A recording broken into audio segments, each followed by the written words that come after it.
There's nothing quite like the ache of spending the holidays alone when everyone around you is celebrating with family. For 15 long winters, that's exactly how Hakon Bearborn lived. A giant Viking warrior who lost everything he loved and chose isolation over the pain of remembering. The villagers of Eldrskar would whisper about the man who once protected their Jarl, but now sat alone in his dark longhouse, while Yule fires burned bright in every other home. But on this snowy Yule's Eve, something changed. A gentle knock came at his door. Standing there were Ragna, a traveling widow, and her grown daughter Thora, holding nothing but a simple wooden box filled with bread, berries, and a flickering candle. They had no reason to visit the feared giant except pure kindness. What happened next would transform not just one lonely night, but change the course of 3 broken lives forever. Could one small act of courage really heal a heart that had been frozen for 15 years? Before we jump back in, tell us where you're tuning in from, and if this story touches you, make sure you're subscribed, because tomorrow I've saved something extra special for you. The longhouse of Hakon Bearborn stood like a sleeping giant against the Norwegian mountainside, its dark timber walls weathered by countless winters, yet still strong enough to shelter a dozen families. But for 15 years, only one man had walked its halls, and the silence that filled those rafters was heavier than the snow that blanketed the roof each winter. From the village of Eldrskar below, children would point up at the imposing structure, and their mothers would hush them quickly, crossing themselves and muttering prayers for protection from the winter wolf who dwelt within. Hakon had earned that name not through cruelty, but through the cold efficiency with which he had once served Jarl Eriksson. At 6 feet and 8 inches, with shoulders broad enough to block a doorway and hands that could crush a man's skull like an eggshell, he had been the Jarl's most trusted shield-bearer for 23 years. His battle-axe, now mounted above the great hearth like a sleeping beast, had tasted the blood of raiders who dared threaten their lands. The weapon's steel head gleamed dully in the firelight, its handle worn smooth by his massive grip. And sometimes, on nights when the wind howled just right, Hakon could swear he heard it singing, for battle once more, but those days were buried beneath 15 winters of snow and sorrow, the great hall where he had once hosted victory. Feasts now echoed with only his footsteps. The long oak table that had seated 30 warriors was set for one, and even that felt like too much ceremony. Most nights, Hakon ate standing by the fire, staring into flames that reminded him of funeral pyres he'd rather forget. The walls bore faded marks where tapestries had once hung, tapestries his wife Astrid had woven with her delicate hands, telling stories of their ancestors' great deeds. He had burned them all the night after her funeral. Unable to bear their beauty in a world that had become so ugly, Astrid, even thinking her name brought a familiar tightness to his chest, like armor that no longer fit properly. She had been small where he was large, gentle where he was fierce, quick to laugh where he was slow to smile. The village women had whispered that such a delicate flower could never survive in the winter wolf's den, but they had been wrong. She had not merely survived, she had transformed him. Under her influence, the feared warrior had become something softer, a man who could cradle a baby with the same hands that had once split shields in two. Their son Magnus had inherited his mother's bright spirit and his father's stubborn strength.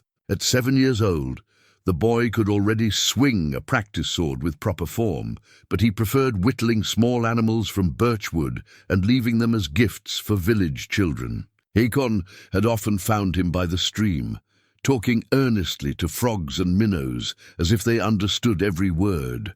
"Papa," Magnus had once asked, "do you think the fish get cold in winter?"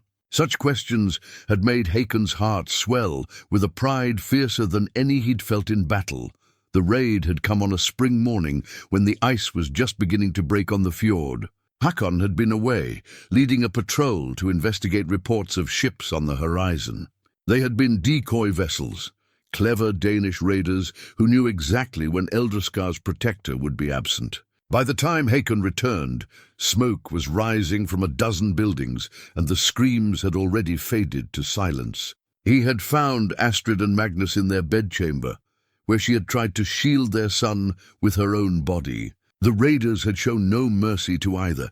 Something had broken in Hakon that day, something that went deeper than bone and could not be mended with time or prayer. He had tracked the raiders for 3 months, following their trail across hostile territory until he cornered them in a mountain pass. What he did to them there became legend among the surviving Danish longships, a tale told in whispers to keep young warriors from growing too bold. When he finally returned to Eldrskar, covered in blood that was not his own, even Jarl Eriksson had looked upon him with something approaching fear.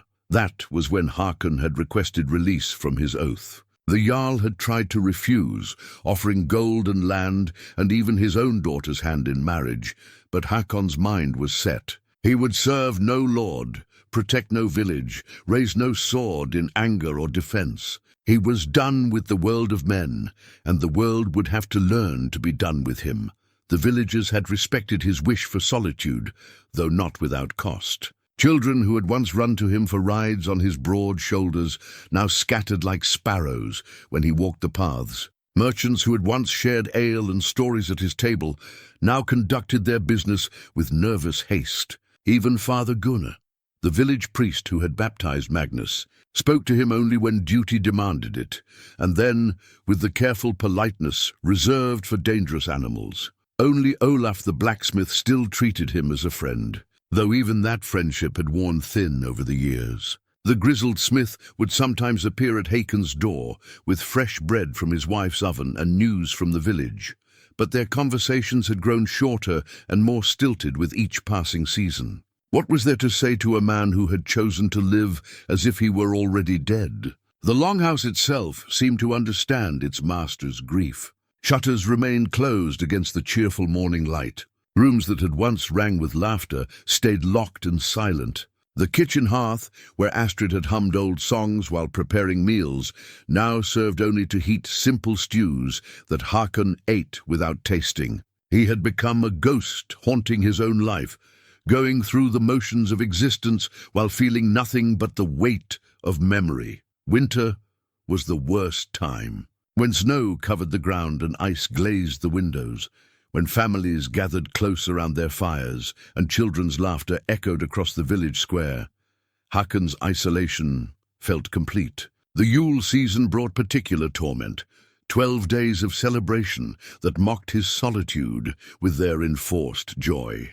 Each year, he would watch from his high windows as the villagers prepared their feasts and decorated their homes with evergreen boughs. Each year, the sight drove him deeper into his self-imposed exile.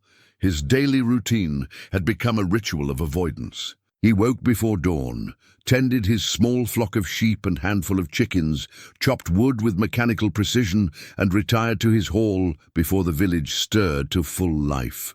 He spoke to no one unless absolutely necessary, and then only in grunts and single words. The village children had invented games about the winter wolf, daring each other to approach his fence or leave small offerings at his gate. But Hakon had learned to retreat indoors before their courage could overcome their caution. The truth was that he feared their approach more than they feared his presence. A child's innocent question, a woman's kind smile, a man's casual greeting, any of these could crack the ice around his heart and let the pain flood back in. It was safer to remain frozen, safer to feel nothing than to risk feeling everything all over again. Yet on this particular Yule's Eve, as wind rattled his shutters and snow began to fall in thick, heavy flakes, something felt different. Perhaps it was the unusual intensity of the storm, or the way the firelight seemed to dance with more life than usual. Perhaps it was simply that 15 years of winter had finally begun to wear even his formidable will thin. Whatever the cause, Hakon found himself standing at his window longer than usual, watching the warm glow emanating from the village below. Down there, families were gathering around laden tables. Children were receiving gifts carved by loving hands. Couples were sharing quiet moments by their hearths, grateful for another year together. The sight should have filled him with the familiar bitter ache, but tonight it stirred something else, something that felt almost like longing. He turned away from the window with a disgusted grunt. 15 years of solitude, and now he was growing soft. Astrid and Magnus were dead. No amount of wishing would bring them back, and no amount of human warmth could fill the void they had left behind. He had made his choice long ago, and he would live with the consequences until his own death finally released him from this half-life he had constructed. The wind was growing stronger, howling around the longhouse like a pack of wolves. Snow drove against the windows with increasing force, and even inside his thick walls, Hakon could feel the temperature dropping. This would be a hard storm, the kind that could trap a man indoors for days. He had enough firewood and provisions to last, but he found himself thinking of the village below. The older buildings were not as well constructed as his longhouse. Some families might struggle to keep warm if the storm lasted long. He pushed the thought away. The villagers had chosen to shut him out of their lives, and he had accepted that bargain. Their problems were no longer his to solve, but as he settled into his chair by the fire, trying to lose himself in the flames' hypnotic dance, Hakon could not quite shake the feeling that this night would be different from all the others. Something was coming through the storm. He could sense it the way a warrior senses an approaching battle. His hand moved unconsciously to where his sword hilt would normally rest, but found only empty air. Outside, the wind shrieked like a banshee, and the first gentle knock on his door was almost lost in the sound. The knock came again, more insistent this time, cutting through the wind's howl like an axe through timber. Hakon froze in his chair, massive hands gripping the armrests until the wood creaked. No one came to his door. No one had come to his door in years, except for Olaf on rare occasions, and the blacksmith would have called out by now. Another knock, followed by a voice, high and clear despite the storm. "Please, sir." "We seek shelter." A woman's voice. Hakon's jaw tightened. This was exactly what he had feared, what he had spent 15 years avoiding. Human contact, human need, the possibility of caring about someone again, only to watch them suffer or die, or simply leave him behind. He remained motionless, hoping they would take his silence for absence and move on. The storm was fierce, but the village was not far. Surely they could find shelter elsewhere, shelter from people who actually wanted to help, who hadn't forgotten how to be human. Mother, perhaps no one is home. This voice was younger, tinged with worry, but not yet despair. The smoke from his chimney says otherwise. The older woman's voice carried a note of gentle stubbornness that reminded Hakon painfully of Astrid. "Sir, we know you're inside. We're not asking for charity. We have food to share and we'll work for our keep. But this storm will kill us if we don't find shelter soon." Hakon closed his eyes, fighting the pull of old instincts. Once he would have thrown open the door without hesitation. Once he had been the kind of man who protected the helpless, who offered aid to travelers, who honored the ancient laws of hospitality. But that man had died in a blood-soaked bedchamber 15 years ago. The wind gusted so hard that his shutters rattled, and he heard something that made his blood run cold, the sound of someone falling, followed by a cry of pain. "Thora!" The older woman's voice cracked with fear. "Thora, can you stand?" Before he could stop himself, Hakon was on his feet and moving toward the door. His hand hovered over the iron latch for a long moment while duty warred with self-preservation. He could walk away. He could return to his fire and let the storm decide their fate. It would be easier, safer for everyone involved, but the sound of pain had broken something loose inside him, some deeply buried part of his nature that no amount of grief could completely kill. With a curse that would have made his old shield brothers proud, he threw back the latch and pulled open the heavy oak door. The wind hit him like a physical blow, driving snow into his face and filling his hall with frigid air. Through the swirling white, he could make out two figures huddled against his doorframe. The smaller one was on her knees in the snow, clutching her ankle, while the taller one knelt beside her with protective arms wrapped around her shoulders. Even through the storm's fury, Hakon could see they were not locals. Their clothes, while well-made, bore the style of southern settlements: longer cloaks, different weaving patterns, boots designed for softer ground than Norway's rocky terrain. The older woman looked to be in her 40s, with greying brown hair escaping from beneath her hood, and intelligent eyes that met his without flinching. The younger one, barely more than a girl, really had the same strong features but with hair like spun gold and skin pale from cold and exhaustion. "Thank the gods," the older woman breathed, struggling to help her companion stand. "I am Ragna, daughter of Eric the Wise, and this is my daughter Thora. We've been traveling for 3 days, and this storm caught us far from any inn." Hakon said nothing, but he stepped aside and gestured curtly for them to enter. The gesture felt rusty, unused, like a weapon drawn after years in storage. As they stumbled through his doorway, he caught sight of what the older woman carried, a worn leather pack that had seen many miles and clutched in her free hand, a small wooden box that she protected as if it contained her most precious possessions. The warmth of his haul seemed to revive them somewhat. Thora straightened with visible effort, favoring her injured ankle, but refusing her mother's attempts to support her.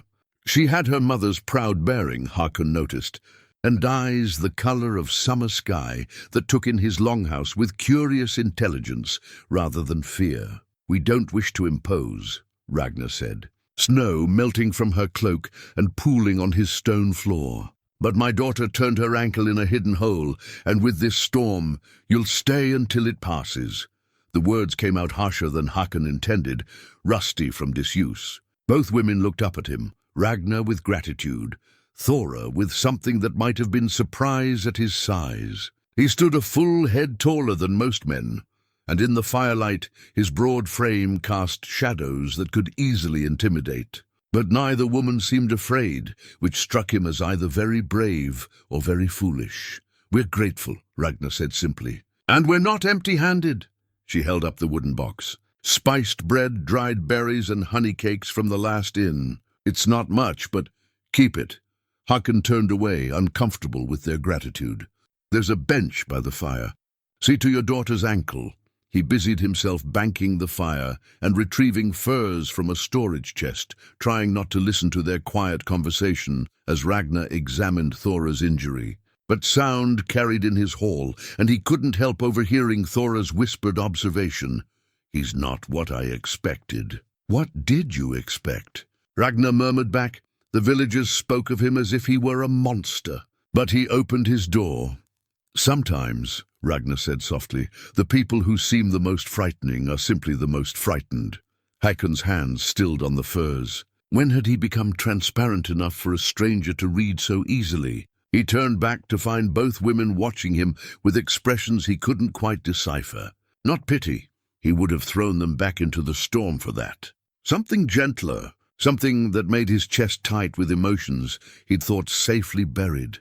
"The ankle's not broken," Ragnar announced, accepting the furs he offered with a nod of thanks. "Twisted, but she'll mend." Thora settled onto the bench with obvious relief, pulling the furs around her shoulders and extending her hands toward the fire. In the warm light, Hakon could see she was older than he'd first thought, perhaps 21 or 22, but there was something in her manner that spoke of experiences beyond her years. Both women had that quality, actually. They moved like people who had learned to be self-sufficient, to expect little and be grateful for what they received. "Where are you traveling to?" he found himself asking, then immediately regretted it. Questions led to conversations, and conversations led to caring, and caring led to loss. "North," Ragnar said simply. "We have family in Trondheim. Distant cousins who offered us a place after—" She paused, glancing at her daughter. "After we lost our home." There was more to that story, Hakon realized. Pain lived in the careful spaces between their words, grief that echoed his own. These women were refugees of some kind, carrying their losses like invisible wounds. Despite himself, he felt a stirring of kinship. "Dangerous time to travel," he said gruffly. "Winter roads, bandits, safer than staying where we were." Thora spoke for the first time, her voice carrying a bitter edge that seemed too old for her face. "Some dangers are worth risking to escape others." The fire crackled in the sudden silence, and Hakon found himself wondering what they were running from. But questions were dangerous territory. Questions implied involvement, and involvement was exactly what he'd spent 15 years avoiding.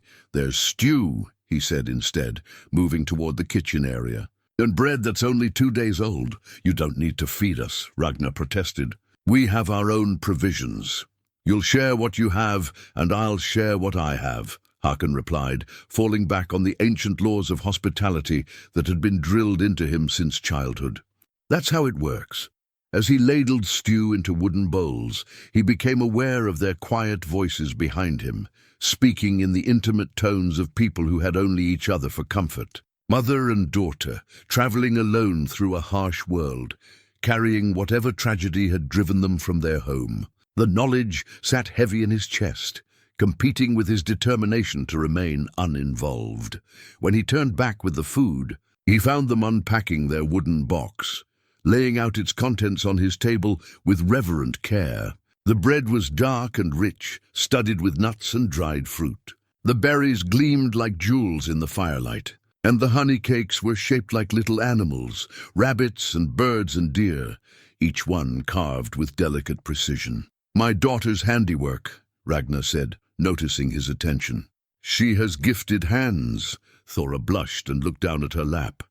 "It passes the time during travel."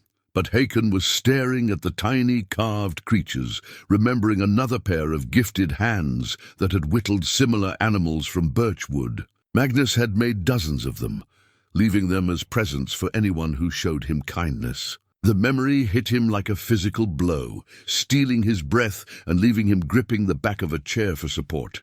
"Sir?" Ragna's voice seemed to come from very far away. "Are you well?" He forced himself to straighten, to lock the memories back in their proper place. "The storm," he said roughly. "It'll likely last until morning. You can sleep by the fire." Neither woman questioned his abrupt change of subject, but he caught them exchanging another of those knowing looks. They could sense his pain, the way animals sensed approaching weather, instinctively, without needing to understand the source. As the wind continued to howl outside and snow piled against his windows, Hakon realized his 15-year streak of solitary Yule celebrations was about to end. The thought terrified him more than any battle he'd ever faced. Dawn broke grey and muted, the storm having finally exhausted itself sometime before sunrise. Hakon woke to unfamiliar sounds, the soft murmur of women's voices, the gentle clatter of someone moving carefully through his kitchen. For a moment, he lay still in his bed, disoriented by the intrusion into his solitary routine. Then memory flooded back, bringing with it a familiar tightness in his chest. He had given his guests furs and space by the fire, retiring to his own chamber with gruff instructions about banking the coals and helping themselves to water from the kitchen pump. But sleep had come fitfully, interrupted by dreams he hadn't experienced in years, dreams where his hall rang with voices and laughter, where he wasn't the only heartbeat echoing in the vast space. Rising quietly, he dressed and made his way to the great hall. Pausing in the doorway to observe his unexpected guests, Ragna knelt by the fire, coaxing flames from the banked coals with practiced efficiency. Her daughter sat at his long table, carefully rewrapping their provisions with the same meticulous attention she'd shown the night before. Both women moved with the quiet consideration of people accustomed to not disturbing others, a courtesy born of experience rather than mere politeness. "Good morning," Ragna said without turning around, apparently having sensed his presence. "I hope you don't mind that we stoked the fire." The hall had grown quite cold. Hakon grunted what might have been acknowledgement and moved to check the storm's damage through his shuttered windows. The snow had stopped, but drifts reached nearly to his windowsills. The path to the village would be impassable for at least another day, maybe 2, if the wind picked up again. "How's the ankle?" he asked Thora, surprising himself with the question. She flexed her foot experimentally. "Much better, thank you." "Mother has skilled hands with healing, among other things," Ragna added with a small smile. "I served as a healer in our village for many years. Broken bones, difficult births, fever treatments. You learn to work with what you have." That explained their composure, Hakon realized. They had dealt with crises before, knew how to remain calm when others might panic. It also suggested they had been valued members of their community, which made their refugee status all the more puzzling. "The roads won't be clear today," he said bluntly. "Probably not tomorrow either." "We understand," Ragna replied, "and we're grateful for your continued hospitality. Perhaps there's work we can do to earn our keep. I noticed your kitchen stores could use organizing, and Thora has a talent for mending." The offer made Hakon uncomfortable. His kitchen, his possessions, his entire life had been arranged for one person who preferred solitude. The thought of them touching his things, rearranging his careful isolation, sent anxiety crawling up his spine like ice.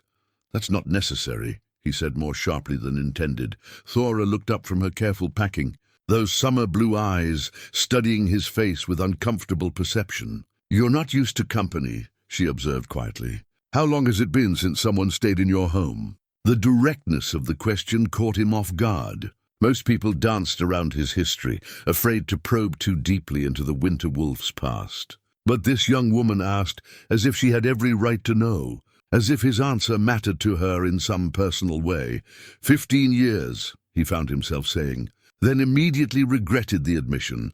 Something passed between mother and daughter, one of those wordless communications that came from years of depending on each other. Ragna's expression softened, while Thora nodded, as if his answer confirmed something she'd already suspected. "That's a long time to be alone," Thora said simply. "I chose it," Hakon replied. But the words sounded defensive even to his own ears. "Sometimes we choose things because we're afraid of the alternative," Ragna said gently, rising from the fire. "That doesn't make the choice wrong, but it doesn't make it permanent either." Before Hakon could respond to that uncomfortable observation, a sharp knock echoed through the hall. This time he recognized the pattern, 3 quick raps followed by 2 slower ones. Olaf's signal from their younger days, when stealth had sometimes meant the difference between life and death. Hakon opened the door to find his old friend standing in snow that reached nearly to his knees, his weathered face creased with worry beneath his graying beard. "Thank Thor you're well," Olaf said, stomping snow from his boots. "I was afraid the storm might have—" He stopped mid-sentence, catching sight of the 2 women. His eyebrows climbed toward his receding hairline. "Ah, I see you have company." "Travelers," Hakon said curtly. "Storm-caught." But Olaf was staring at them with the expression of a man who just witnessed a miracle. In all their years of friendship, he had never seen anyone but Hakon in this longhouse. The blacksmith's presence suddenly made the situation feel more real, more significant than a simple act of hospitality. "Olaf Ironright," the smith introduced himself with a formal bow. "Blacksmith of Eldrskar, and oldest friend to this stubborn bear."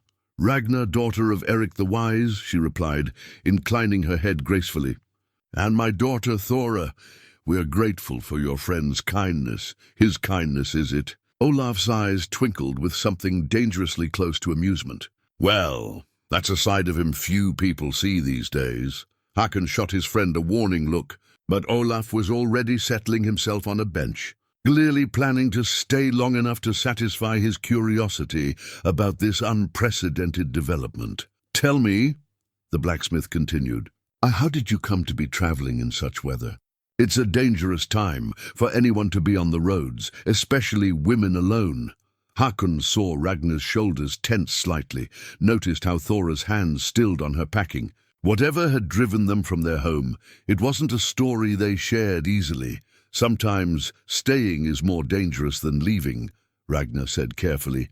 Echoing her daughter's words from the night before, Olaf nodded slowly. He'd lived through enough raids and conflicts to understand that sometimes the greatest courage lay in knowing when to run. "Well, you're safe here. Hakon might look like a bear that's missed too many meals, but he's a good man to have at your back when trouble comes calling." "Olaf," Hakon growled. But his friend continued as if he hadn't spoken. "Did he tell you he once held off 30 Danish raiders single-handedly while the village evacuated? Or that he tracked down the bastards who—" Olaf caught himself, glancing at the women apologetically. "Well, let's just say he's not a man who lets wrongs go unanswered."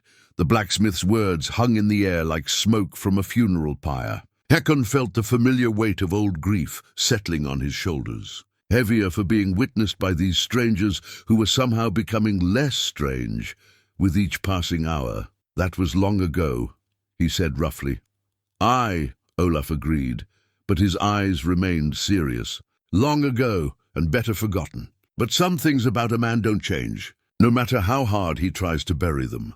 Thora was watching this exchange with frank curiosity, as if she were solving a puzzle that had been missing several crucial pieces. When her gaze met Hakon's, he saw understanding there, not pity, but recognition. She knew something about burying parts of oneself, about trying to become someone different than who you'd been born to be. "The village will be curious about your guests," Olaf said eventually. "Word travels fast in a small place. Let them be curious," Hakon replied. "It's none of their concern." But even as he said it, he knew Olaf was right. By morning, everyone in Eldrskar would know that the winter wolf had taken in strangers. Some would whisper about his motives. Others would wonder if their fearsome hermit was finally emerging from his self-imposed exile. All would watch to see what happened next. The thought of being observed, judged, speculated about, made Hakon's skin crawl. For 15 years, he had been left alone with his grief. Now, because of one storm and one moment of weakness, his carefully constructed isolation was beginning to crack, as if sensing his discomfort. Ragna moved to the storage room door, her hand resting on the iron latch. "Would you mind if I explored a bit? I'm curious about the layout of such a fine home." "Don't," Hakon said quickly, more sharply than he'd intended. "That room, it's not used anymore." But it was too late. She had already lifted the latch and stepped inside, and her sudden intake of breath told him she had seen what he'd hidden there. Astrid's loom, still strung with half-finished cloth, covered in dust, but otherwise exactly as she'd left it 15 years ago. The silence that followed Ragna's discovery stretched like a bowstring, ready to snap. Hakon stood frozen, every muscle in his massive frame tense as he waited for her to emerge from the storage room. When she finally appeared, her face was pale with understanding, and she carefully closed the door behind her, as if sealing away something sacred. "Forgive me," she said quietly. "I should have asked permission." Hakon couldn't trust his voice to remain steady, so he simply nodded curtly and turned toward the kitchen, needing distance from the sympathy he saw in her eyes. But Olaf, who had witnessed the entire exchange, cleared his throat meaningfully. "Perhaps," the blacksmith said carefully, "it's time some of these rooms saw sunlight again." "Perhaps," Hakon replied through gritted teeth, "it's time you returned to your forge." Olaf studied his friend's rigid posture for a long moment, then rose from his bench with the slow deliberation of a man who had known Hakon Bearborn since they were boys, racing through meadows with wooden swords. "I'll go," he said, pulling on his heavy cloak. "But I'll be back tomorrow to check on your guests." "It's only neighborly." He paused at the door, his weathered hand resting on the iron latch. "Astrid would want you to live, Hakon. She wouldn't want you to spend the rest of your days guarding her memory like a dragon guards gold." The door closed behind him with a soft thud, leaving the three of them alone with the weight of what had been revealed. Thora looked between her mother and their host, clearly sensing the undercurrents she didn't fully understand. Ragna sat slowly on the bench, her healer's instincts apparently telling her to remain still and quiet until the emotional storm passed. "There was a loom," Hakon said finally, the words coming out harsh and broken. "My wife's. She was weaving when they came." The admission hung in the air like smoke from a guttering candle. He hadn't spoken of that day in 15 years. Hadn't allowed himself to remember the details he'd found when he returned from his failed patrol. But something about these women, their own obvious losses, their quiet strength, made the words easier to say. "She was making cloth for the baby," he continued, surprised by his own voice. "We didn't know yet if it would be a boy or girl, so she chose colors that would suit either. Green like spring grass, blue like summer sky." He paused, his massive hands clenching and unclenching. "She never finished it." Ragna's intake of breath was barely audible. "You lost a child as well?" "She was with child when they killed her." The words came out flat, emotionless, as if he were reciting someone else's tragedy. 3 months along. She hadn't told anyone yet except me. She wanted to wait until she was certain. But I could see it in her face, the way she touched her belly when she thought no one was looking. Thora made a soft sound of grief, and when Hakon looked at her, he saw tears streaming down her cheeks. Not pity, he would have walked away from pity, but genuine sorrow for people she had never known. The sight of her tears cracked something inside him that he'd thought was permanently frozen. "That's why you sealed the room," Ragna said softly. "You couldn't bear to see it unfinished." Hakon nodded, not trusting himself to speak. He had told himself it was practical, that he didn't need the extra space, that it was easier to keep the longhouse clean with fewer rooms to maintain. But the truth was simpler and more painful. Every time he saw that loom with its half-completed cloth, he was forced to confront not just what he had lost, but what would never be. "My husband died in the spring raids 3 years ago," Thora said suddenly, her young voice carrying a weight that made Hakon look at her with new eyes. "I was barely 18, married only 6 months. The raiders came while the men were in the fields, and..." She stopped, pressing her lips together as if to hold back more than she was ready to share. "Thora," Ragna said gently, but her daughter shook her head. "No, mother. He needs to know he's not alone in this." She looked directly at Hakon, those blue eyes bright with unshed tears. "I understand about rooms you can't enter, about things you can't bear to touch. I still have his clothes in the chest where we used to keep them. I couldn't give them away or burn them. They still smell like him, like the soap he made from pine needles." The revelation hit Hakon like a physical blow. This young woman, barely more than a girl by most reckonings, was a widow.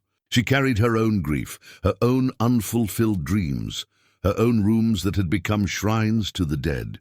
Suddenly her perception, her lack of fear around him made perfect sense. She recognized a fellow survivor. "And your mother?" he asked, looking at Ragna.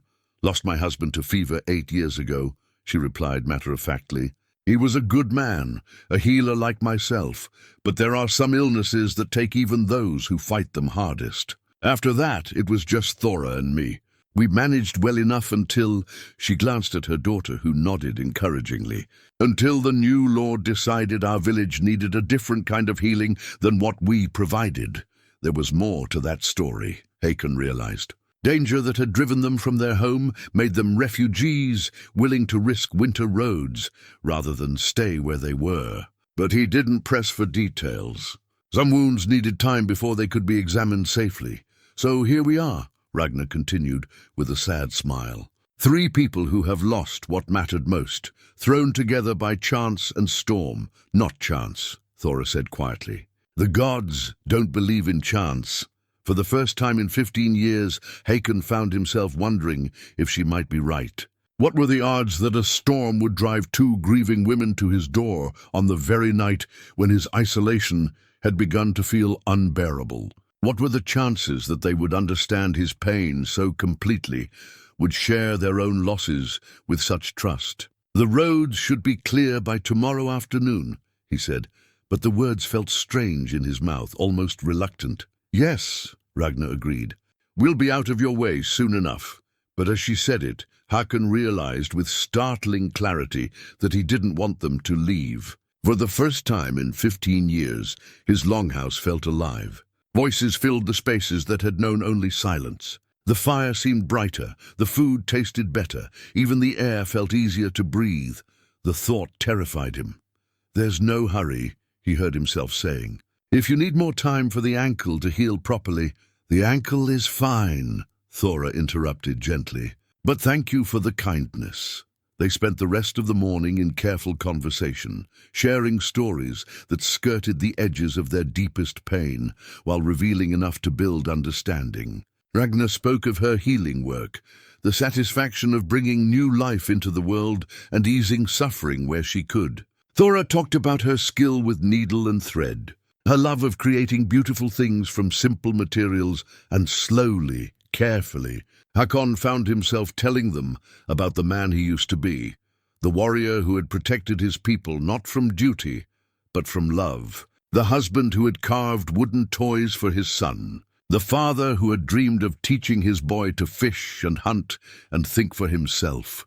As the day wore on, he began to understand that they weren't just strangers seeking shelter. They were kindred spirits, fellow travelers on a road he had thought he walked alone. And for the first time since Astrid's death, the prospect of continuing that journey didn't seem quite so unbearable. The second night brought dreams Hakon hadn't experienced in years, not the familiar nightmares of blood and loss, but something far more dangerous, dreams of possibility. He found himself imagining what it would be like to wake each morning to voices in his kitchen, to share meals that lasted longer than the time it took to consume them, to fall asleep to the sound of quiet conversation rather than howling wind. When he woke to the soft murmur of women's voices and the smell of fresh bread, reality felt strangely dreamlike. For a moment, he allowed himself to pretend this was his life, that these gentle sounds belonged to him, that he was the kind of man who deserved such warmth. The illusion shattered when he entered the great hall and found Thora kneeling beside Astrid's old spinning wheel, which someone had moved from the storage room during the night. Her hands moved over the ancient wood with reverent care, testing the tension of the wheel, examining the condition of the spindle. "I hope you don't mind," Ragna said quickly, noticing his expression. "Thora couldn't sleep, and she noticed the wheel when I saw the loom yesterday. She has a gift for restoring old things." Hakon stood frozen, watching Thora's delicate fingers trace patterns that Astrid's hands had followed countless times. The wheel had been silent for 15 years, gathering dust like everything else connected to his former life. Seeing it touched by other hands felt like watching strangers handle sacred relics. "It's beautiful craftsmanship," Thora said softly, looking up at him with those perceptive blue eyes. Whoever made this understood both function and art. The balance is perfect. It must have produced the finest thread." "My father made it," Hakon found himself saying. "For my mother, when they were first married. She taught Astrid to use it when—" He stopped, the words catching in his throat. "When you brought her home as your bride," Ragna finished gently. "It must have meant a great deal to her." Hakon nodded stiffly. Astrid had spent countless evenings at that wheel, her graceful hands drawing fibre into thread while she hummed old songs and told stories about her childhood in the southern valleys. Sometimes Magnus would sit at her feet, playing with wooden animals while she worked. The memory was so vivid, he could almost hear their voices echoing in the rafters.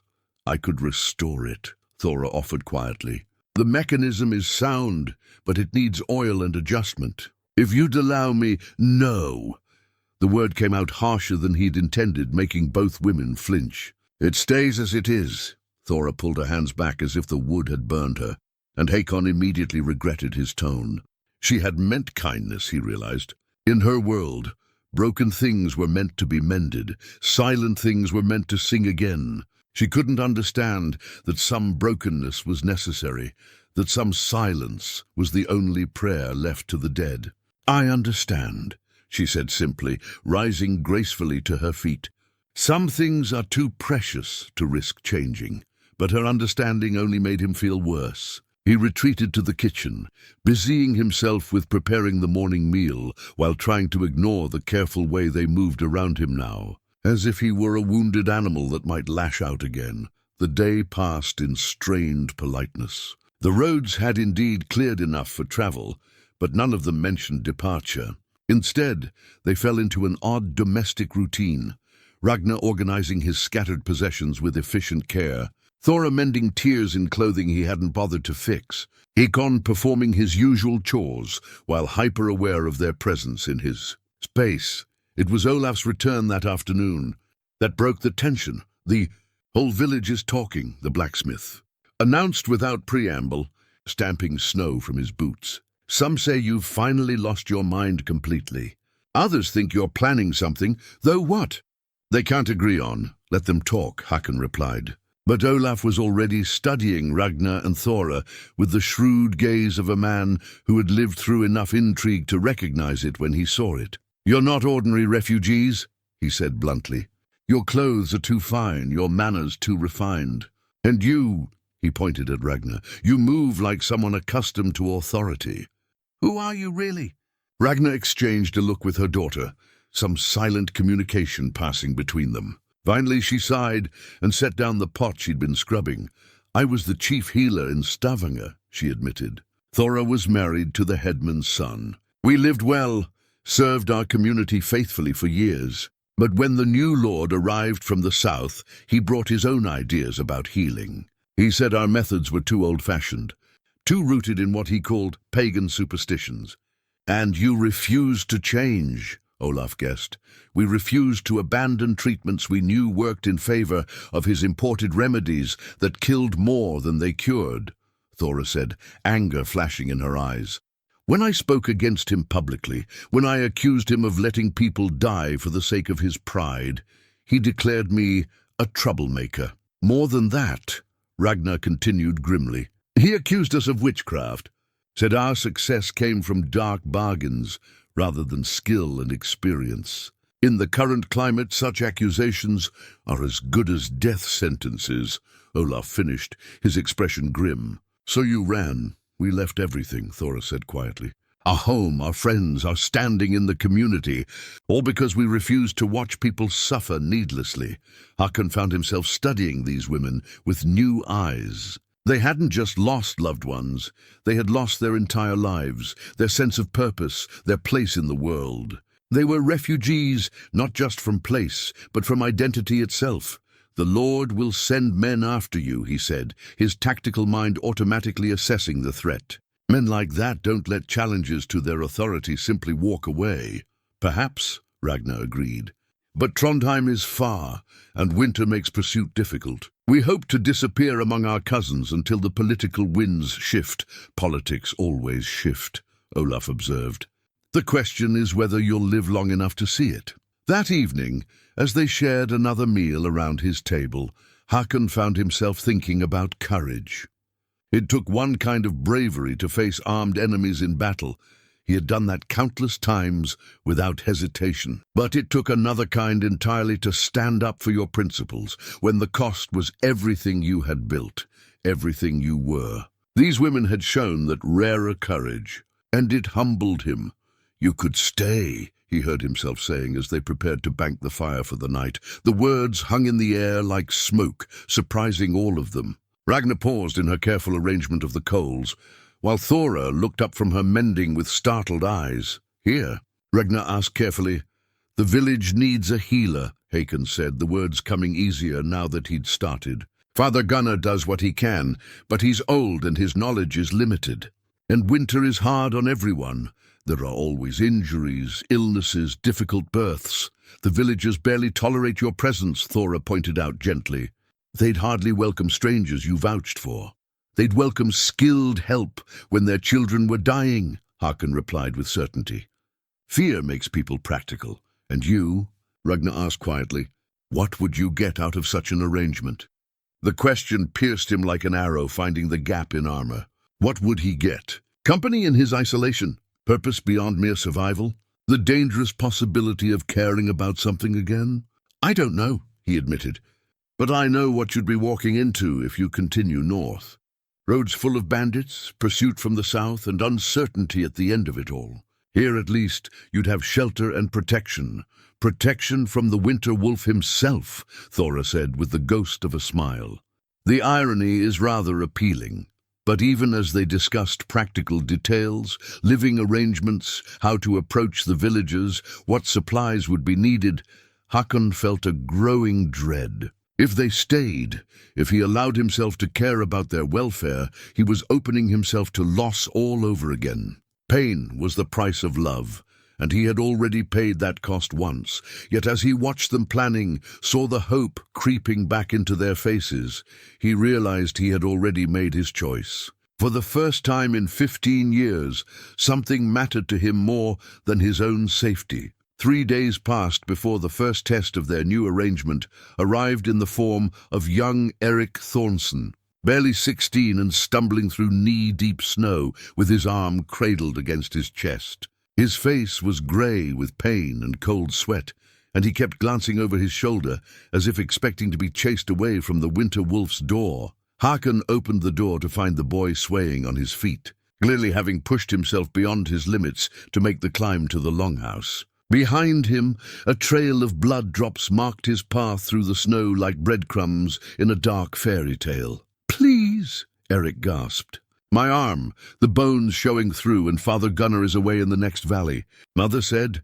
She said maybe the healer woman. He collapsed before he could finish the sentence, his young body finally surrendering to shock and blood loss. Hakon caught him before he could hit the ground, surprised by how light the boy felt in his arms. When had the village children become so small, so fragile?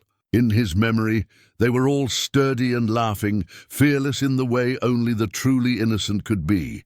"Ragna," he called, carrying Eric inside. "Quickly!" She appeared from the kitchen like a storm wind, her healer's instincts already assessing the situation before she'd fully crossed the room. "Set him on the table," she ordered, her gentle manner transforming into something far more commanding. "Thora, I need clean cloth, boiling water, and my herb pouch. Now!" Hakon found himself relegated to assistant as the two women worked with swift efficiency. Ragna's hands moved over Eric's injury with practiced confidence, cleaning away blood and dirt to reveal the extent of the damage. The boy's forearm was indeed broken, the bone piercing through skin in a way that made even Hakon, who had seen countless battlefield wounds, wince. "Axe work," he observed grimly, recognizing the pattern of the injury. "Splitting kindling," Ragna confirmed, not looking up from her examination. The wood was frozen and the axe slipped. "He's lucky it wasn't worse."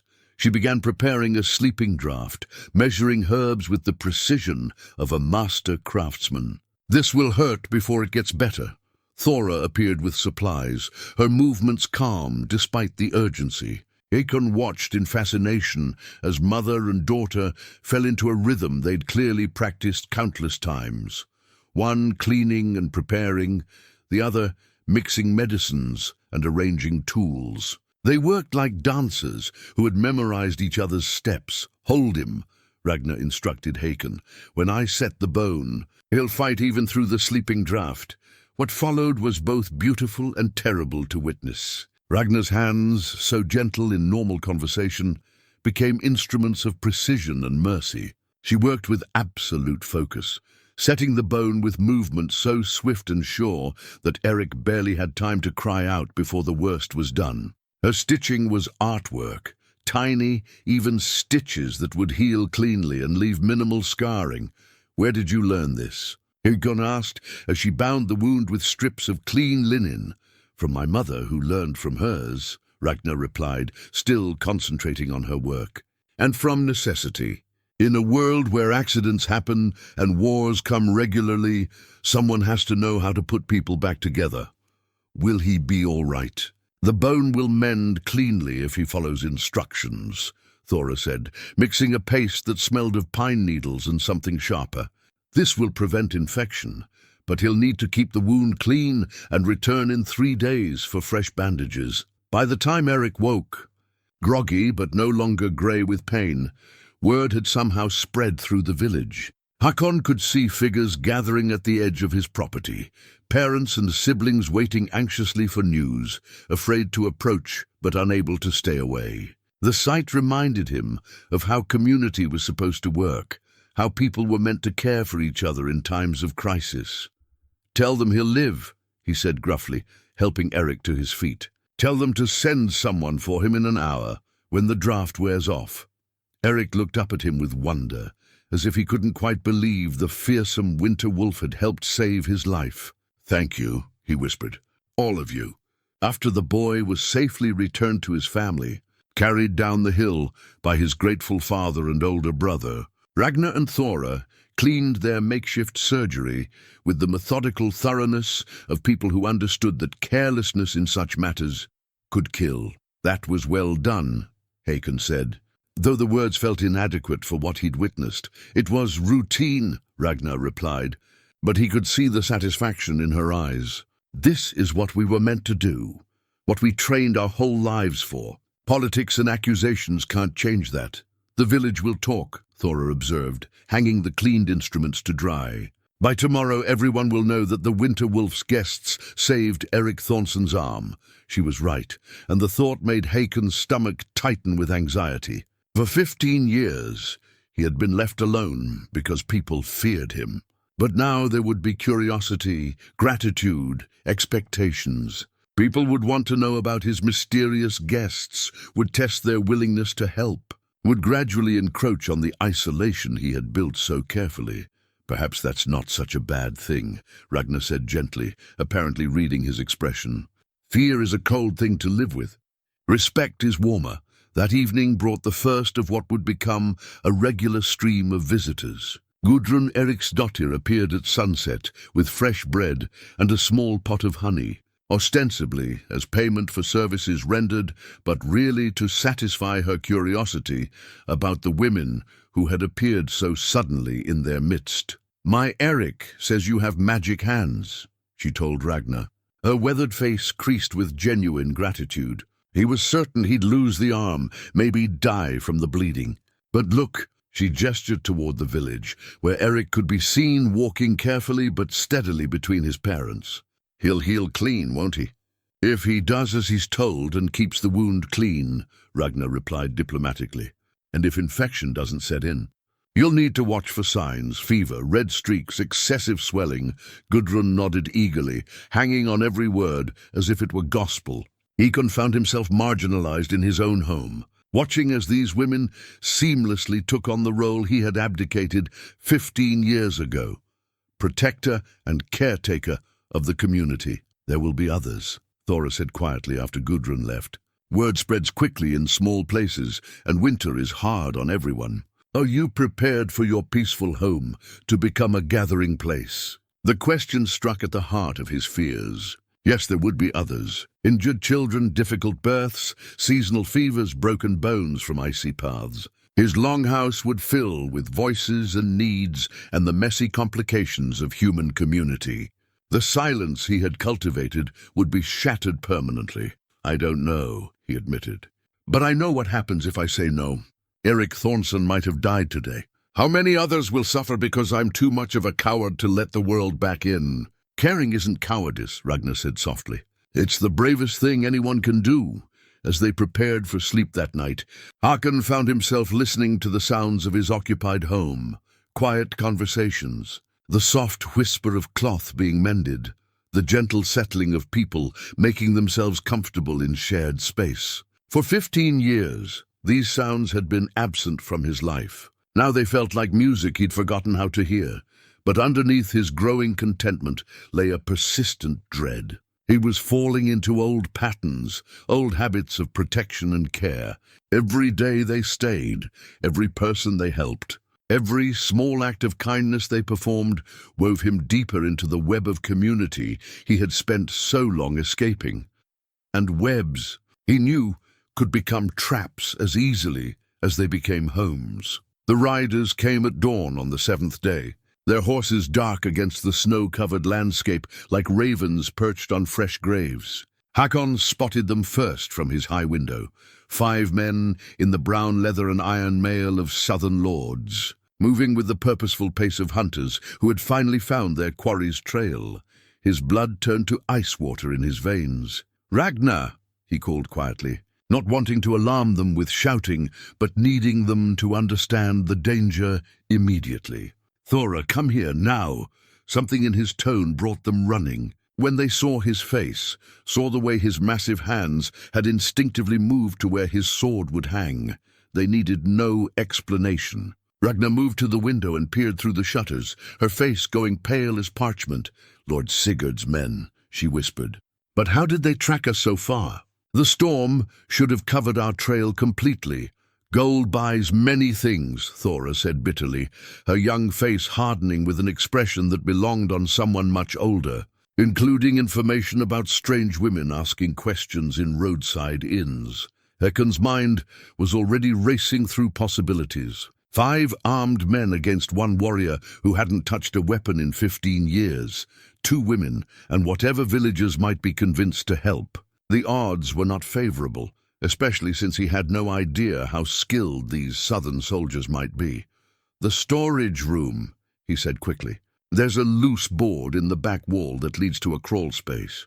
You can get out through the sheep shelter if—" "No," Ragna's voice carried absolute finality. "We won't hide behind you like children while you face our problems alone. This isn't your fight," Thora added, but her tone was equally determined. "We won't let you die for our sake. You won't let me." Hakon's voice carried dangerous quiet. "You think you have a choice in this matter?" Before either woman could respond, a voice called out from the yard below, cultured, confident, and carrying the unmistakable authority of someone accustomed to being obeyed. "Hakon Bearborn, we know you harbor fugitives from Lord Sigurd's justice. Send them out, and no harm will come to you or your property." Hakon looked down at the speaker, a lean man with graying hair and the kind of cold eyes that suggested he had done unpleasant things in service to his lord and felt no guilt about them. The kind of man who would burn a village to catch two women he considered criminals. What are their crimes? Hakon called back, though he suspected he already knew the answer. Witchcraft, sedition, murder by poison. The accusations rang out clearly, each word calculated for maximum impact. "Lord Sigurd offers generous reward for their return, alive or dead. Murder by poison." That was new, and it explained why 5 armed men had ridden through winter to find 2 refugees. Accusations of witchcraft might be ignored in distant villages, but murder demanded justice, or at least the appearance of it. "He's lying," Ragna said fiercely. "I know." Hakon's voice was calm, but inside him, something was awakening that had slept for 15 years. The tactical mind that had once made him the most feared warrior in 3 kingdoms was stirring, assessing angles and distances, counting weapons and evaluating threats. But it doesn't matter what's true. It matters what he can make people believe. The leader below was growing impatient. "You have until I count to 20, Bearborn. Then we come in and take them ourselves." "1," the man began, his voice carrying easily in the crisp morning air. Hakon closed his eyes for a moment, feeling the weight of decision settling on his shoulders like a familiar cloak. He could surrender the women, trade their lives for his continued isolation, return to his safe exile from the world of men and their complications. It would be the practical choice, the safe choice. 2, or he could remember who he used to be, who Astrid had fallen in love with, who Magnus would have been proud to call father. 3. He opened his eyes and looked at the 2 women who had somehow become more important to him than his own safety. Ragna stood straight and proud, ready to face whatever came. Thora was pale but determined, her hands steady despite the fear he could see in her eyes. 4. "There's something I should tell you," Hakon said quietly, moving away from the window. "About who I used to be before I became the Winter Wolf." 5. He walked to the great hearth and reached up, lifting his battle-axe from its mount for the first time in 15 years. The weapon felt strange in his hands, heavier than he remembered, but also familiar in a way that made his pulse quicken. 6. "I wasn't just Jarl Ericsson's shield-bearer," he continued, testing the axe's balance. "I was his champion, his weapon when diplomacy failed and only blood could solve the problem." 7. The memories were flooding back now, not the painful ones of loss and failure, but older ones. The feel of armor against his skin, the weight of responsibility for other people's lives, the cold clarity that came in the moments before battle, when all choices narrowed to a single point of violent necessity. 8. They called me the Winter Wolf because I was patient, methodical. I would track my enemies through any hardship, wait through any siege, endure any suffering to achieve victory. And when the time came to strike, 9, he looked at them both, seeing understanding dawn in their eyes. "I never lost, not once in 23 years of service." 10. "But it's been 15 years, Ragna said softly. "You're not that man anymore." 11. Hakon smiled, and for the first time since Astrid's death, it wasn't bitter. "No, I'm not that man anymore. That man fought for duty and honor and his lord's commands." 12. He hefted the axe, feeling muscle memory reassert itself as his grip found its proper place on the worn handle. This man fights for something more important. 13. What's that? Thora asked, though her eyes were already bright with understanding. 14. Family, Hakon said simply.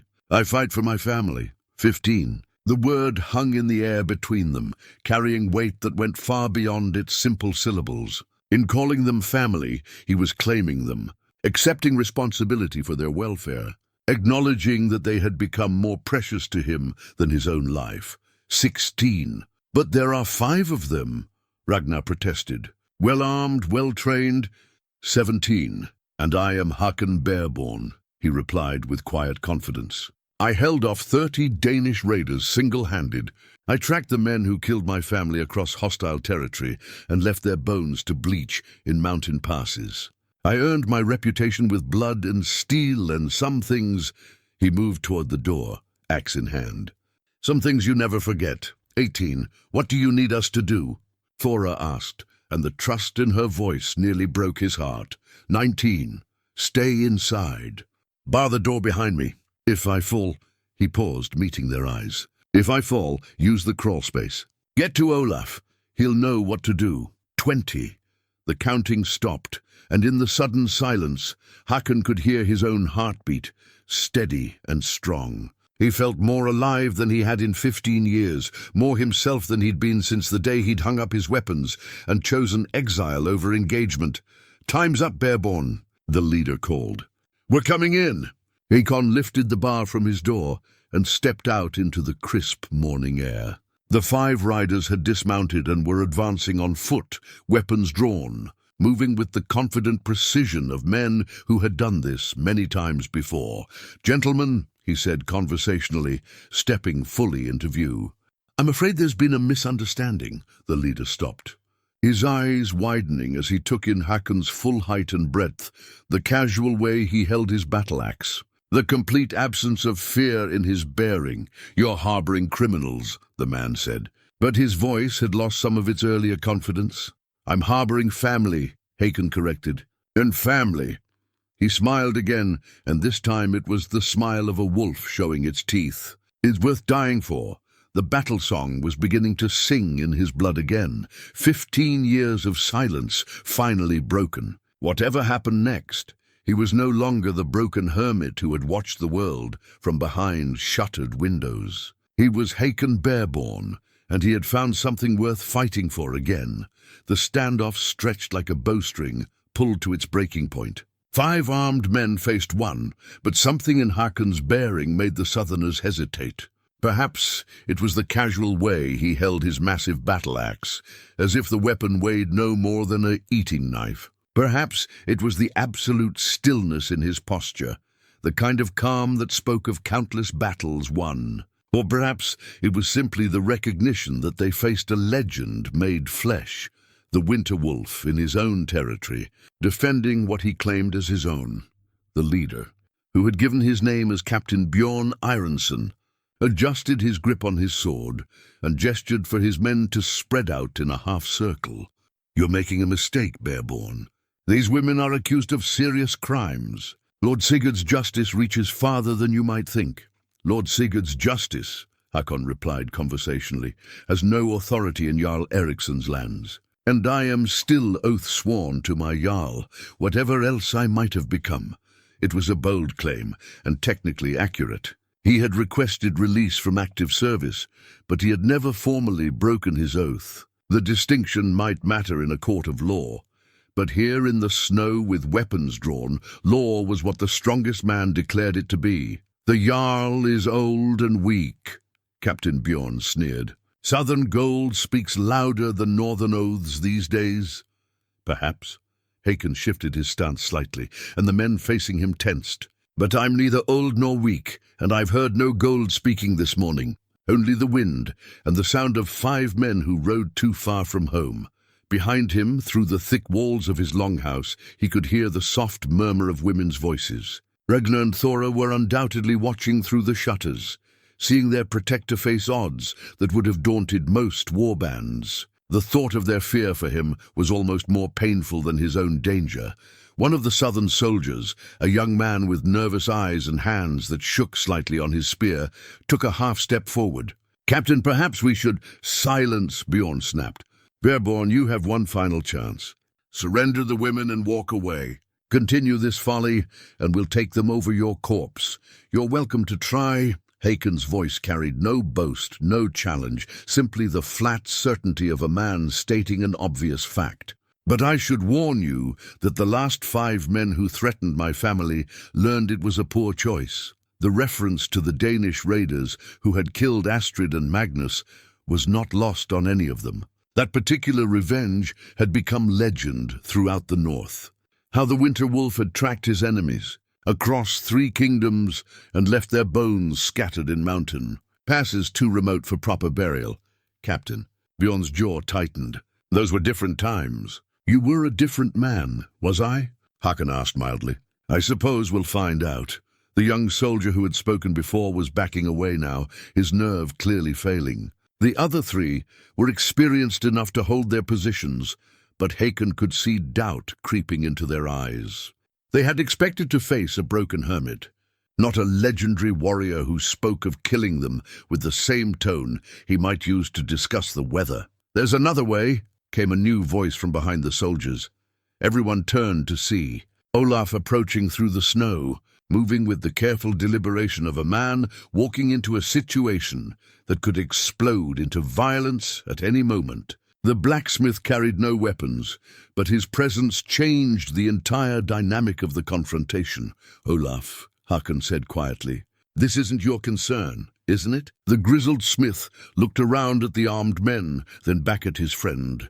5 strangers come to my village, threaten my neighbor, and plan to drag away women who've done nothing but help our people. Seems like my concern to me. Captain Bjorn turned to face this new complication. Oh man, you're interfering with Lord Sigurd's business. That's a dangerous mistake. Maybe, Olaf agreed. But I've lived 73 years by making my own decisions about what's dangerous and what isn't. And right now, I'm thinking the most dangerous thing in this village is that axe in my friend's hands. More figures were appearing at the edges of Hakon's property, villagers drawn by the commotion, keeping their distance but clearly watching. Among them, Hakon could see Eric Thornson with his bandaged arm, standing beside his father. Gudrun, Eric's daughter, was there too, along with several other families who had reason to be grateful to the women now trapped in his longhouse. The captain followed his gaze and understood immediately. What had begun as a simple recovery mission was becoming a very public confrontation. Word would spread and stories would be told. Lord Sigurd's authority was being challenged in front of witnesses, which made this about more than just capturing 2 alleged criminals. Bearborn, the captain said, his voice taking on a more urgent tone. Be reasonable. You cannot stand against Lord Sigurd's power. He has armies, allies, resources you cannot imagine. Even if you win here today, he will send more men. He will burn this village, kill everyone who aided you. Is that what you want? All these people to suffer for your stubborn pride? It was a clever argument, and one that struck directly at Hakon's deepest fears. He had spent 15 years avoiding exactly this situation, being responsible for other people's welfare, making choices that would determine whether innocents lived or died. The weight of those potential consequences pressed down on him like a mountain. But then he heard it, the soft creak of his door opening behind him. He didn't turn around, couldn't afford to take his eyes off the armed men in front of him, but he knew without looking that Ragna and Thora had emerged from the longhouse. No, Ragna's voice carried clearly across the snow. No one else will suffer for our sake. Mother, no, Thora said urgently. But Ragna was already walking forward. We surrender ourselves, she announced, moving to stand beside Hakon, despite his growled warning to stay back. We'll return with you willingly, if you give your word that no one in this village will be harmed. Captain Bjorn smiled with grim satisfaction. Finally, some sense. You have my word. Return with us peacefully, and these people will be left alone. No. The word came from Hakon with such finality that everyone froze. You misunderstand the situation. He shifted to place himself between the soldiers and the women, his massive frame forming an impassable barrier. These women are under my protection. They are part of my household, my responsibility, my family. To take them you must go through me, Hakon, Ragna said softly. Please, we've seen enough death, enough suffering. Don't add to it on our account. You still don't understand, he replied, never taking his eyes off the armed men. This isn't about you anymore. It's about who I choose to be. He could feel the moment building, tension ratcheting higher with each passing second. The Southerners were growing restless, aware that the longer this confrontation lasted, the more complicated it would become. The villagers were edging closer, and he could hear voices calling to others in the distance. Soon there would be a crowd, and crowds had their own dangerous momentum. Captain, one of the soldiers said quietly. We should end this now, Bjorn nodded grimly. Form up. We take the women and anyone who stands in our way. The 5 men arranged themselves in a combat formation that spoke of real military training. These weren't bandits or thugs. They were professional soldiers who had fought in organized battles. The young one was still nervous, but the others moved with the confidence of men who knew their business. Hakon felt the familiar cold clarity descending over him, the battle mind that had served him well for so many years. Time seemed to slow as his awareness expanded to take in every detail, the angle of the morning sun, the direction of the wind, the exact positioning of each enemy, the texture of the snow beneath his feet. Olaf, he said quietly, not looking away from the approaching soldiers, get the women inside, bar the door. Like hell, the blacksmith replied, hefting a hammer he'd somehow produced from his coat. I didn't come here to hide behind closed doors. This is my fight, Hakon protested. No, Thora said firmly, appearing at his left shoulder with a kitchen knife in her hand. This is our fight. All of us together. And ours, called a new voice. Hakon risked a quick glance and saw Eric Thornson, approaching with his father and older brother, all 3 carrying woodsmen's axes. Behind them came Gudrun with a meat cleaver, followed by more villagers with whatever weapons they could find. These women saved my son's arm, Gudrun announced loudly enough for everyone to hear. Maybe his life. We don't abandon people who help us.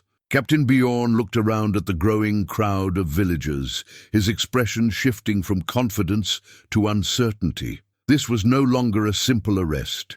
It was becoming a battle between his 5 men and an entire community. Last chance, he called out.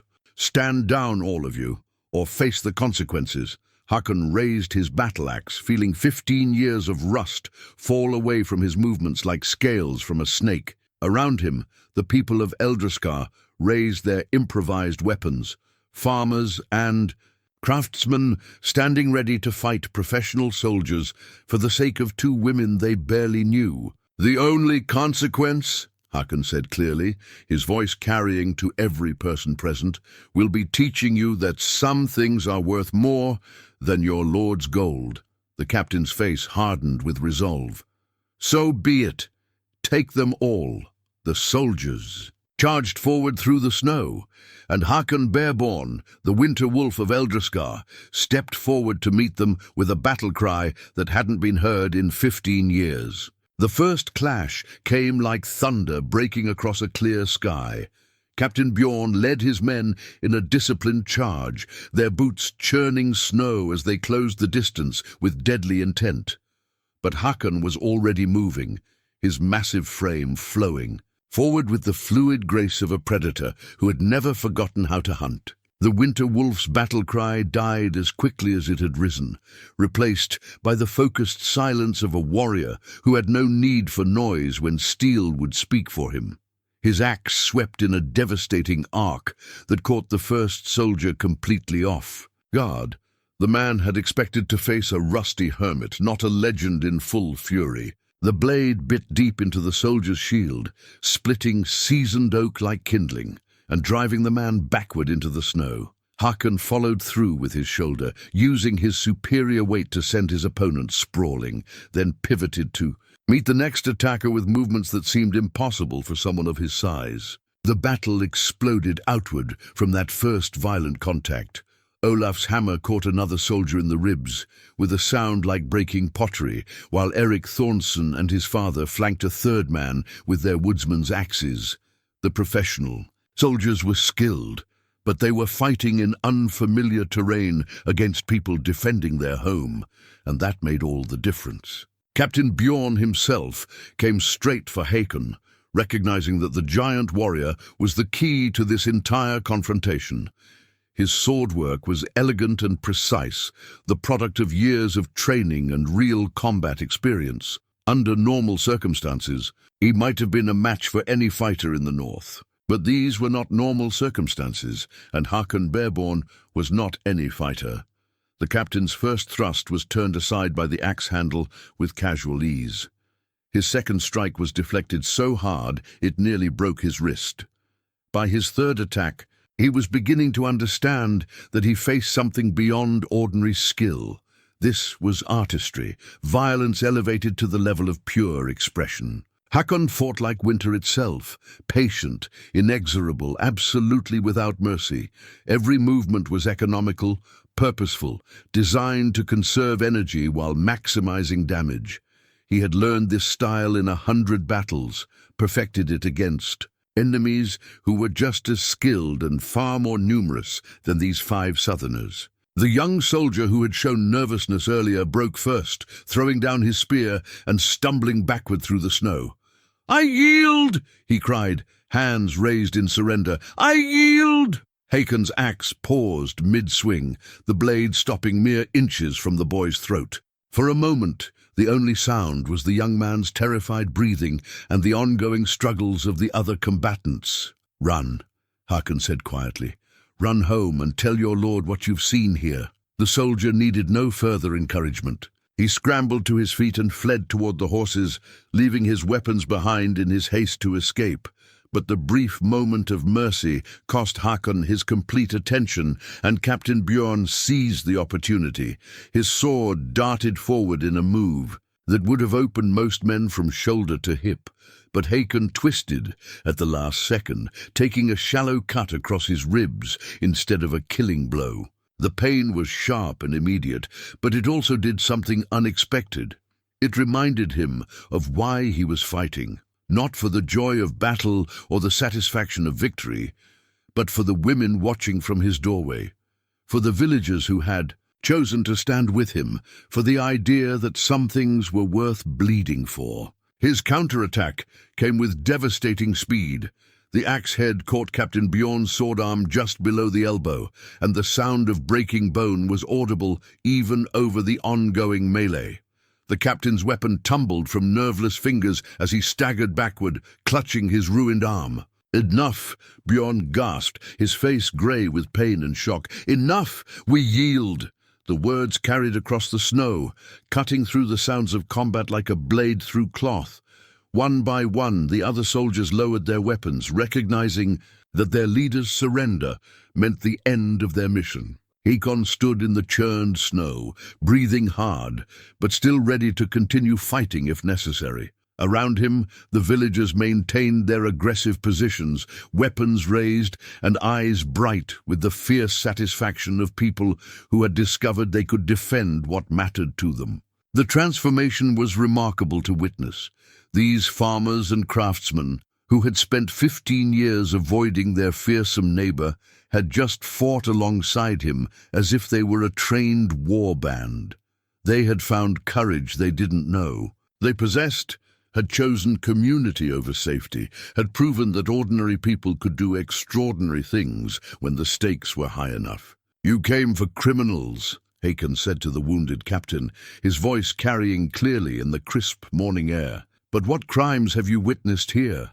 A healer who mends broken bones, a young woman who creates beauty with her hands. People who chose to help rather than hide." Captain Bjorn struggled to remain upright, his injured arm cradled against his chest. Blood was seeping through his leather armor from other wounds received in the brief but vicious combat. Lord Sigurd, Hakon interrupted, has just learned that his authority ends where better men begin. The aftermath of battle carried its own strange silence. Captain Bjorn and his remaining men stood defeated in the snow, their weapons scattered and their confidence shattered along with their leader's arm. The villagers of Eldrskar maintained their defensive positions, still hardly believing they had just faced down professional soldiers and won. But it was Hakon who commanded the scene, standing over his fallen enemies with the casual authority of a man who had never doubted the outcome. Blood from his wound had stained the snow at his feet, but he showed no sign of weakness or pain. If anything, he seemed more alive than he had in 15 years. "Bind your captain's arm," he told the surviving soldiers, his voice carrying the tone of someone giving orders to subordinates. "Set the bone properly, or he'll never use it again." One of the men, a grizzled veteran with grey in his beard, moved to comply, tearing strips from his cloak to fashion crude bandages. His hands were steady despite their recent defeat, marking him as someone who had seen enough battles to know that survival often depended on practical cooperation rather than stubborn pride. "You fought well," the veteran said quietly as he worked on his captain's arm. "I haven't seen axe work like that since the wars in the East." "You fought well too," Hakon replied with professional respect. "But you chose the wrong cause." Captain Bjorn, pale but still defiant despite his pain, struggled to speak through gritted teeth. This isn't over. Lord Sigurd has resources you can't imagine, armies, allies among the southern lords. He'll come back with enough men to burn this entire valley." "Perhaps," Hakon acknowledged, "but he'll have to explain to his allies why he needs an army to capture 2 women accused of crimes they didn't commit. Gold might buy many things, but it doesn't buy easy answers to hard questions." Ragna and Thora had emerged from the longhouse and were moving among the villagers, checking for injuries with their healer's instincts. Most of the locals had escaped serious harm, a few cuts and bruises. Nothing that wouldn't heal, but their willingness to fight had transformed them in ways that went deeper than physical wounds. "Eric," Thora said gently, examining a shallow cut on the young man's sword arm. "You shouldn't have been fighting with that broken bone." "Couldn't let them take you," Eric replied with simple honesty. "You saved my arm, maybe my life. That matters more than my own safety." His words carried across the snow to where the southern soldiers waited, and Hakon saw understanding dawn in their eyes. This wasn't about politics or accusations of witchcraft. This was about community, about people protecting those who had shown them kindness. It was about choosing what kind of world you wanted to live in. "Tell me," Hakon said to Captain Bjorn, his voice conversational but carrying an undertone that made everyone listen carefully. "What evidence does your lord have of these alleged crimes? Witnesses? Physical proof? Or just the word of a man whose authority was challenged by people who knew better than to let patients die for the sake of his pride?" The captain's silence was answer enough. "I thought so." Hakon planted his axe in the snow and leaned on it casually, but the gesture somehow made him seem more dangerous rather than less. "You rode here on the strength of accusations without proof, planning to drag away 2 women who have done nothing but help people. That doesn't sound like justice to me. It sounds like revenge." "What it sounds like," called a new voice, "is treason against a rightful lord." Everyone turned to see a figure approaching through the snow, tall, broad-shouldered, with the kind of presence that commanded attention even at a distance. As he drew closer, Hakon's face split into the first genuine smile anyone had seen from him in years. "Jarl Eriksson," he said formally, inclining his head in respect. The Jarl was older than when Hakon had last seen him, his hair completely grey now and lines deeper around his eyes. But he still moved with the authority of a man accustomed to being obeyed, and his gaze, as it swept over the scene, was sharp with intelligence. "My lord," Captain Bjorn began, struggling to stand straighter despite his injuries, "we came here on official business from Lord Sigurd." "You came here," the Jarl interrupted coldly, "without my permission into my lands, threatening my people. That's not official business. That's an act of war." The southern soldiers went very still. Whatever authority Lord Sigurd might claim in his own territory, here they were clearly outmatched. Jarl Ericsson's word was law in these mountains, and his protection extended to everyone who lived under his rule. But more than that, the Jarl continued, his eyes fixing on Hakon with something that might have been pride. You threaten my champion, the man who has served me faithfully for 23 years, who shed his blood in defense of these lands countless times. Did you really think such an insult would go unanswered? Hakon felt something tight in his chest begin to loosen. For 15 years, he had believed himself abandoned, forgotten, cast aside by a world that no longer needed his particular skills. But here was proof that some bonds transcended time and distance, that some loyalties ran deeper than grief. My lord, he said quietly, I haven't been your champion for many years, haven't you? The Jarl's eyes twinkled with something that might have been amusement. Then who was it that just defended my people against unlawful aggression? Who stood ready to die rather than see injustice triumph? That sounds like a champion to me. The words hung in the air like a benediction, transforming everything that had just occurred from mere violence into something larger, an affirmation of values, a declaration of what mattered most in a world too often ruled by expedience and greed.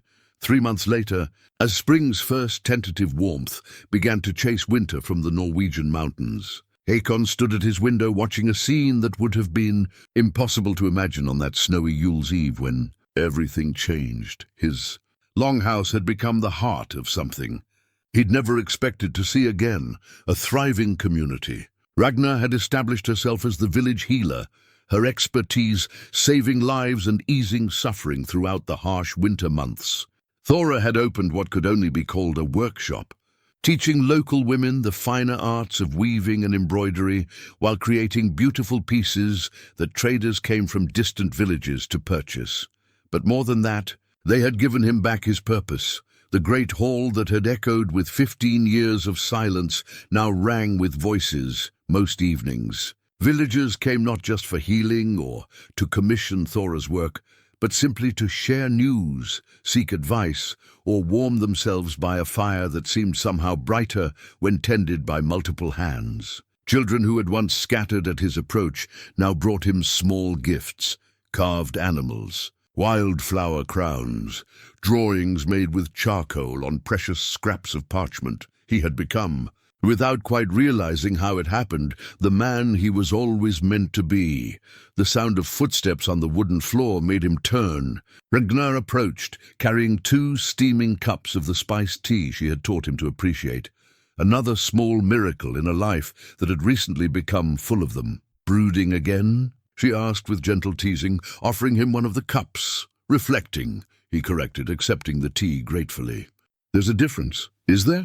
You've been standing at that window for an hour, watching Thora teach the children to weave grass into baskets. That seems like brooding to me, he smiled, still amazed at how easily that expression came to him now. I was thinking about time, how much of it I wasted believing that love was something that could only be lost, never found again.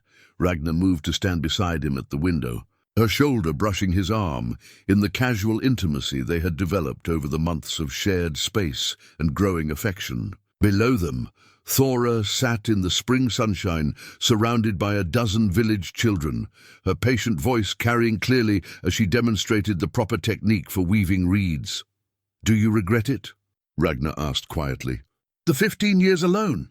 Hakon considered the question seriously, as he did all things these days. The old Hakon, the one who had lived in careful isolation, might have said yes immediately. But this man, this version of himself that had emerged from the crucible of choice and conflict, understood that simple answers were rarely complete ones. I regret the waste, he said finally.